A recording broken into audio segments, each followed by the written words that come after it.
I mean, definitely. A lot of times, fans that I've talked to, even me myself, a lot of people remember the '90s by the big pouches and the big guns. So it was definitely style with the substance, right?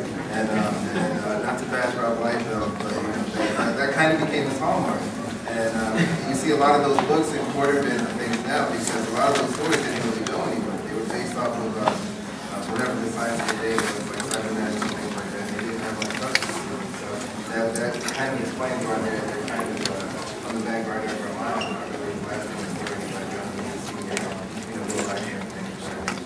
Well, Mr. Moderator, I see a lot of young people in the audience, and then is the mainstream, I would say, depiction of what hip hop is, and maybe the combination of comics and hip hop. You know, does it have some cutoff point? Does it have an age limit? Is it engaging to actually get people involved if they think hip hop is this and they think the comic is that? Maybe I'm not being clear with the answer. Maybe the parents are just more intrigued by it and say, okay, you know, wow, it's hip hop and comics. We'll go check this out. But you know, it's interesting to know because in the next year, the next 10 years of illustrators and writers getting involved in comics and also animators getting involved in comics, I mean, what is everybody seeing? Let me ask you a question. I don't know what to I'd like to fall back on what comics was for me and what the comics was for me. It was always open to interpretation.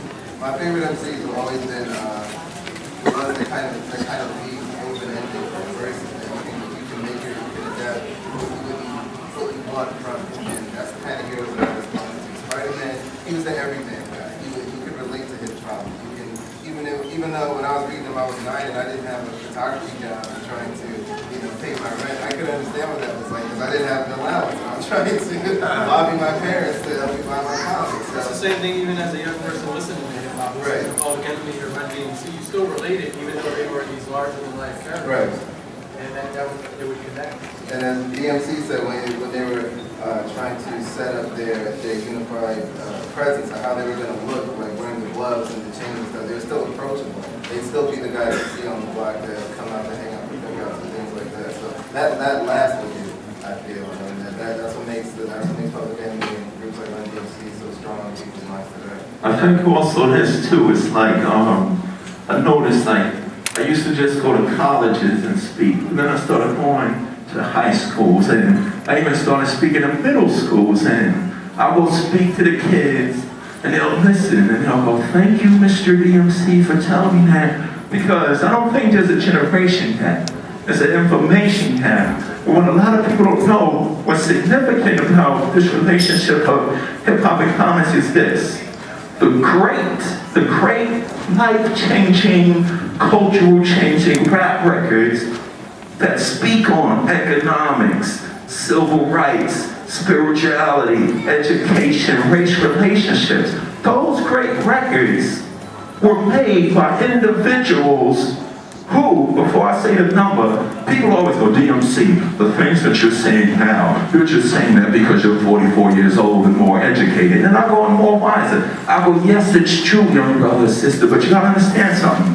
The things P.E. was saying, what De La Soul was saying, what Eric B. and Rakim was saying, what Run DMC was saying, what Tribe Called Quest was saying, what KRS-One was saying, what Big Daddy Kane was saying, those great, not just rap records and soul or that, those great cultural changing records like comic books address the issues we live in, those records were made by individuals no older than, it was like 12 to 23 years old. So when people, when you look at the Obama thing, Obama is just the embodiment of an idea or concept that was living. But the rappers and the rock and rollers have been saying this for eternity. So we can use the comic book to talk to these little kids in the front row in a language they can understand because they're looking like, oh, my mommy and Chuck D and Public Enemy. They're so aggressive and powerful. But isn't your favorite superhero that same way? Isn't your favorite superhero fighting against the very things that exist in society that we don't want to be there? So when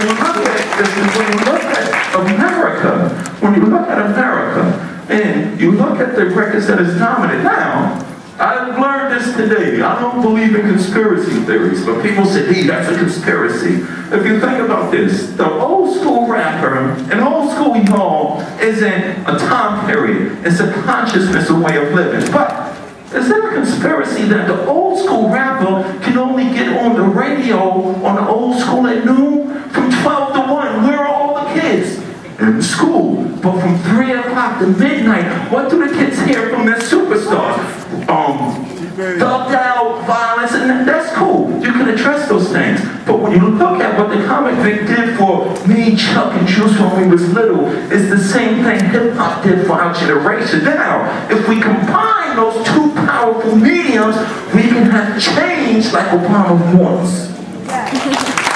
You know what? I want to say one thing.